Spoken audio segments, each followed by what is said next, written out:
It was 14th of June 2019 जब हमारे CLAT के रिजल्ट्स पेश हुए थे, सामने आए थे।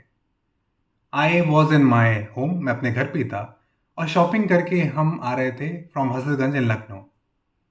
बात करें हमारे एग्ज़ाम की, तो मेरा एग्ज़ाम हुआ था on 24th of May of 2019।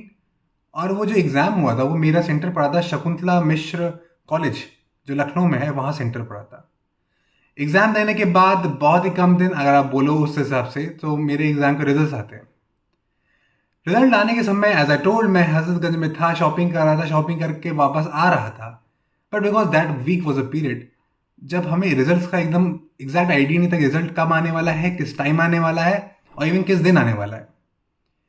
हम सब स्पेकुलेशंस लगा रहे थे, शायद अभी रिजल्ट आएगा, शायद कल आएगा, शायद इतने बजे आएगा। And it was utter chaos कि क्या होने वाला है, कब रिजल्ट आने वाला है। But at about 7 in the evening एक लिंक आती है, एक मैसेज आता है इन अवर क्लब बैच, जो हमारी कोचिंग का एक क्लब बैच था। एंड दैट लिंक सेट कि रिजल्ट आर आउट। मैं भी खुश, सब खुश, लेकिन एक फील हुआ कि कुछ तो शायद इतना रिजल्ट इतनी जल्दी शायद ना आउट हुआ, बिकॉज बहुत ही कम टाइम में रिजल्ट हमारे वापस आ गए थे। घर आते हैं, लिंक पे क्लिक करते हैं, roll number, date of birth and all the data जो चाहिए होता है वो हम क्लिक करते हैं। मैं उस टाइम पे, ऐसे बताया कि मैं लखनऊ वाले घर पे था, अपनी मम्मी के साथ था। मैं उस लिंक पे क्लिक करता हूँ and result gets open. But after several tries, because server का इश्यूज उस टाइम पे बहुत हो रहे थे। 2019 की बात बता रहा हूँ, so just before the Covid जो आने वाला होता है। और फिर रिजल्ट आता है। रिजल्ट में मेरी रैंक आती है 579 and I have got a score of 150.5। आपने थंबनेल पे देखा है और पोस्ट पे भी जा सकते दे सकते हैं, जहाँ पे मैंने उस स्कोर कार्ड की फोटो डाली है। It was a mesmerising feeling for me. मेरे पेरेंट्स खुश थे बिकॉज फर्स्ट कॉलेज जो मुझे अलॉट होता है that was the doctor Ramanand Lohia national university. मैं लखनऊ का, मुझे लखनऊ कॉलेज मिल गया है and that was a good great feeling for मी। ठीक है। बट आप जो यूट्यूब वीडियोस को देखोगे उस टाइम पे, तो आपको ओवर एक्सपेक्टेशंस भी कभी कभी हो जाती हैं।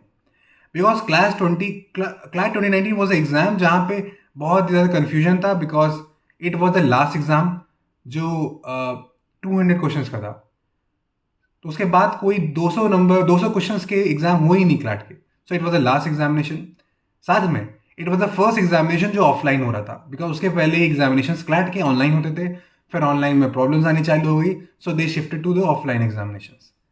सो आवर वॉज द बैच जहाँ पे मैक्सिमम क्वेश्चंस आ रहे हैं और minimum time, because offline paper है। So you have to fill those OMR, तो वहाँ तुम्हारा टाइम जाने वाला है।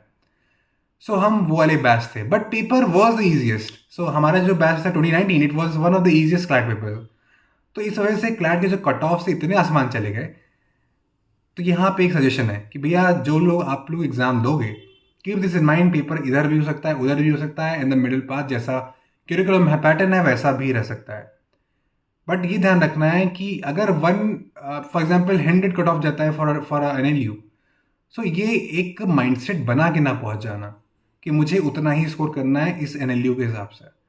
पेपर कैसा है उस पर डिपेंड करता है। जैसे मैंने बताया, उस बार पेपर इतना इजी आ गया कि लोगों ने उसी हिसाब से अटेम्प्ट करना, उनको लगा भी वैसे ही अटेम्प्ट कर देंगे, सिलेक्शन हो जाएंगे। बट कट ऑफ इतने हाई चले गए, आई स्कोर्ड स्कोर अबाउट 150.5, इतने पे NRS मिलता था उस टाइम पे। सो मैं उस टाइम पे उस कॉलेज में जा रहा था। मेरा फ्रेंड जिसका 0.5 और I think something around 1 marks का ही डिफरेंस था, एंड उसका कोई चांस नहीं था कोई टॉप 7-10 कॉलेजेस पाने का भी, NLUs पाने का भी उसके पास चांस नहीं दिख रहा था।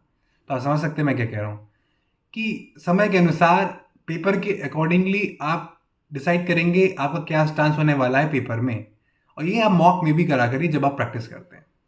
हमारा रिजल्ट आता है, हम खुश हैं, बट मैंने ना उसी समय ही डिसाइड कर लिया था मैं आर्मी NLU लूँगा और मैं अपग्रेड नहीं करूँगा, बिकॉज मेरे बहुत सारे फ्रेंड्स खैर अपग्रेड करके समारिन NLIU, समारिन GNLU, मुंबई वाले एक नेशनल यूनिवर्सिटी में। सो आप समझ रहे हो, ऐसे चेंजेस होने चले गए। तो मैंने लेकिन उसको डिसाइड कर लिया, I will lock this college.